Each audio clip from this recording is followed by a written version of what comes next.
Hey guys, I'm James with Stein SOS. I'm going to talk to you today about get home bags and how they differ from a bug out bag and show you what I carry in mine. So stay tuned, we'll get right to it.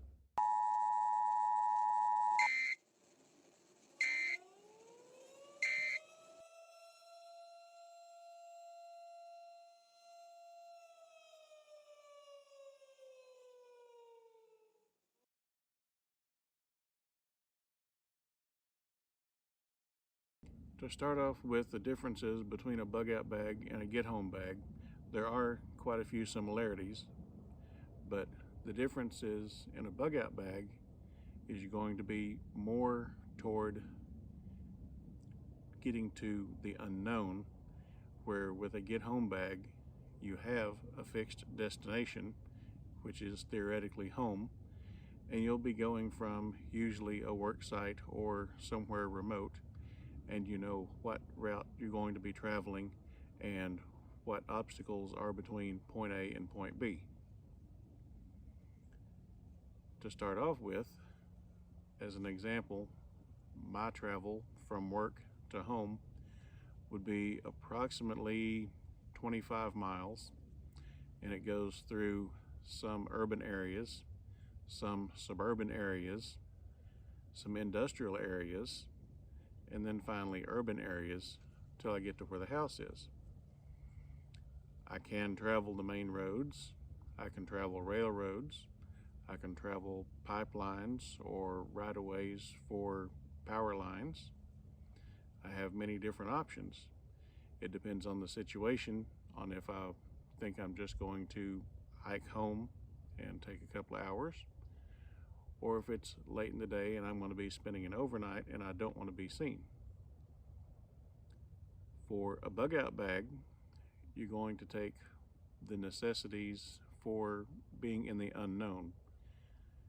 You know that you may be going to a bug out location at a relative's house 4 hours away, but you don't know for sure what is going on between point A and point B. So you have to prepare for any eventuality that you may encounter, as well as at least one, if not two or more, overnight campouts, temperature variations, weather extremes. As far as weather extremes, it's 60 degrees today, but they're calling for snow here tomorrow.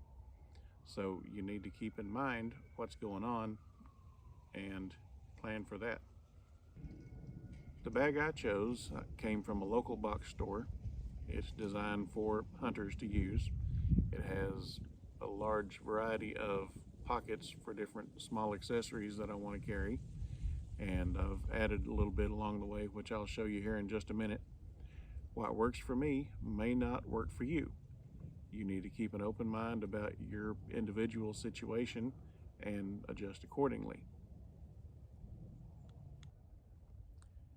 Here's a front view of my pack. You can see I've got canteens added onto each side, and I've got here in the front pocket a military entrenching tool along with a pair of gloves. On the back side,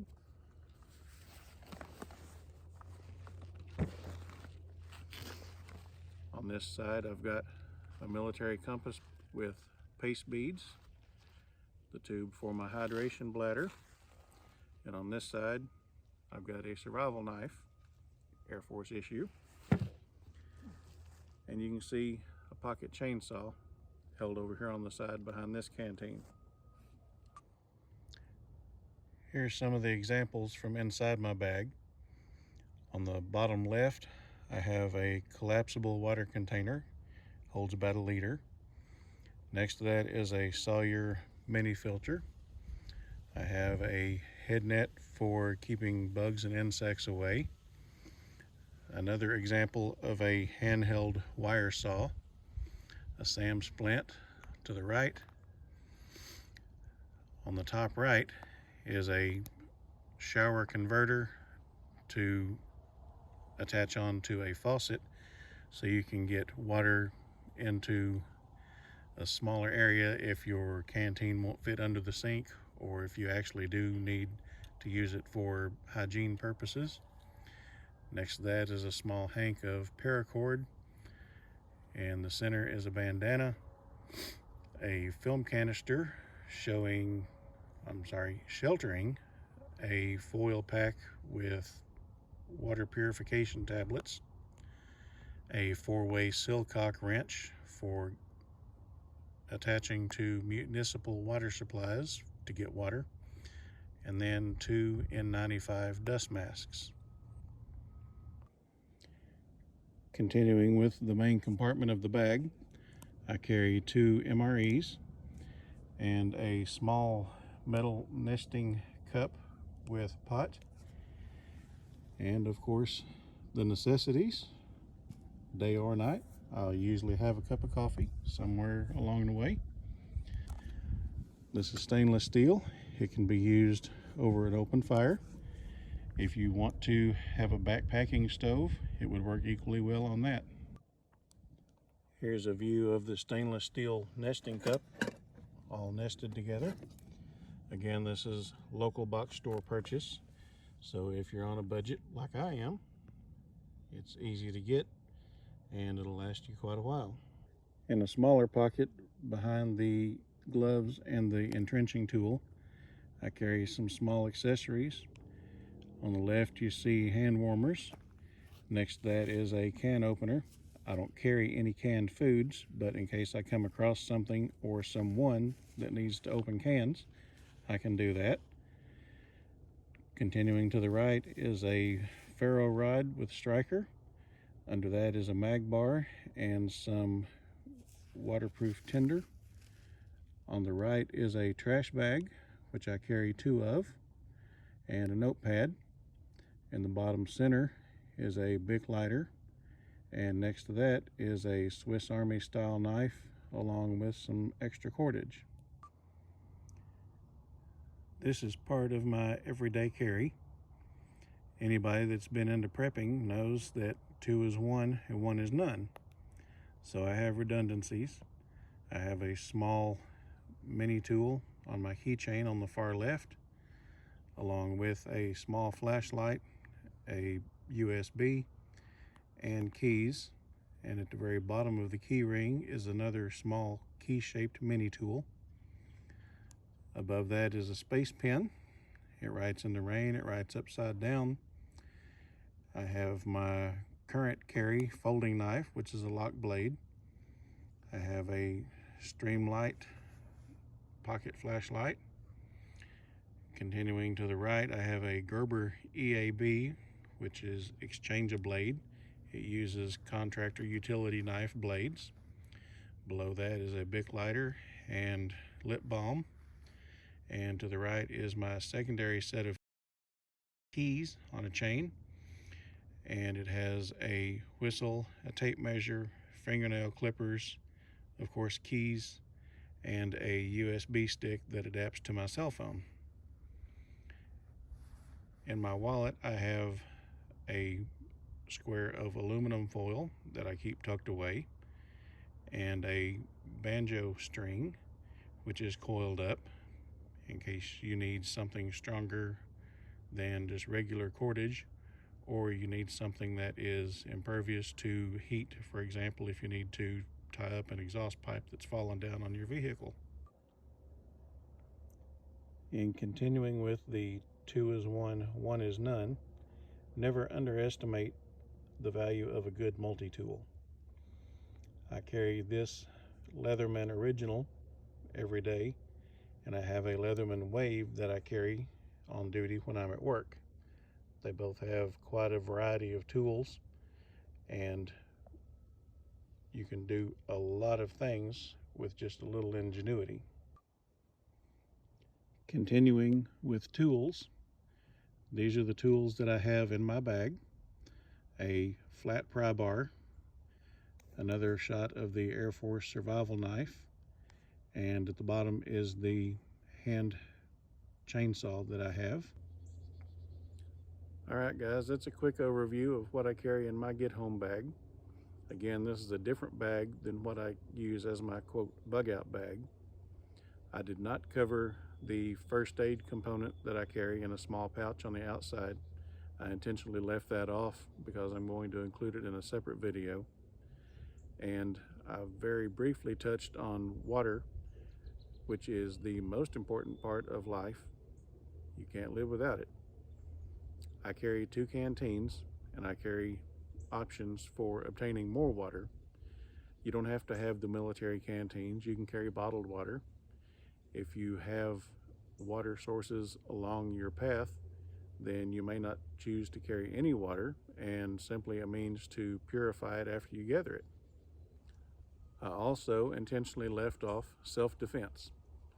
Yes, I covered knives, which are a multi-purpose tool, but depending on your views on whether you want to carry deadly force or less than lethal, there are a lot of options out there. You need to see what you're comfortable with, as well as the laws in your area, to see what you're legally able to carry and how you can employ those in a self-defense method. This is a very, very brief overview of what I carry. Again, showing the tools and the contents, and did not go into the skills behind them. Yes, I carry a ferro rod. Yes, I carry a Bic lighter. Yes, I carry a tinder, but I did not go into the methods of starting a fire. I carry knives and saws and cordage, but I did not go into the techniques of shelter building or how to combine the two into a safe campsite where you'll be out of the way and low profile and secure from prying eyes and people whose attention you don't want. If you're going to spend any amount of time outside, it's advisable to always dress in layers. If you start to get a little bit too warm, you can always take off a layer. If you start to get chilled, you can put a layer back on. If you can, you need to know what your weather conditions are going to be, unless you just want to pack everything you can, from surfing shorts to a winter parka. I don't think anybody wants to carry that kind of weight around. I carry a change of clothes, complete down to belts and boot, and I also have 2 or 3 different hats that I can choose from. I have rain gear, I have cold weather gear, and I go through my bag about every 6 months and rotate from cold weather to hot weather on the items that I'll be carrying inside it.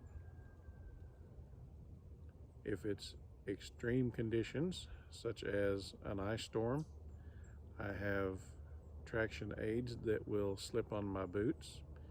If it's extreme summer, it's very hot and humid here where I'm at, then I'll go to extra items to help me stay cool. And I always carry a shemagh for head covering, as well as its multifunction options, just like a bandana, only larger, and of course more stylish. And on the subject of style, if worse comes to worse, I can always wear a trash bag. Aside from the small light on my keychain and the pocket flashlight, I also did not go over anything on illumination. Everybody has a cell phone. There's flashlights on your cell phone you can use, but I personally prefer a headlamp. I have 2 or 3 different options. I carry them in my truck along with other backup defense tools that I'm not going to show here. In my truck, I also have a full-size axe, a shovel, and a suitcase-sized first aid kit, as well as lots of other options that I can use for shelter building, such as a large tarp, blankets, bedrolls, extra water, and things like that. If you have some basic bushcraft skills, you can set up camp that's comfortable and safe in just a short amount of time that will get you through all the necessities. You don't have to carry a 50-pound backpack full of tools and gadgets and gimmicks. Skills are more important than tools. You can make tools with skills, but of course, if you're already carrying a knife, why do you need to look around on the ground to find a piece of flint that you can nap to make a knife? You've got it. It doesn't take up a lot of space. Use what you have to your advantage, and never forget the most important tool of all, your brain. You need skills to survive. And along with those skills, you need to practice them. If you don't use it, you lose it. Thanks for hanging with me today on this quick overview.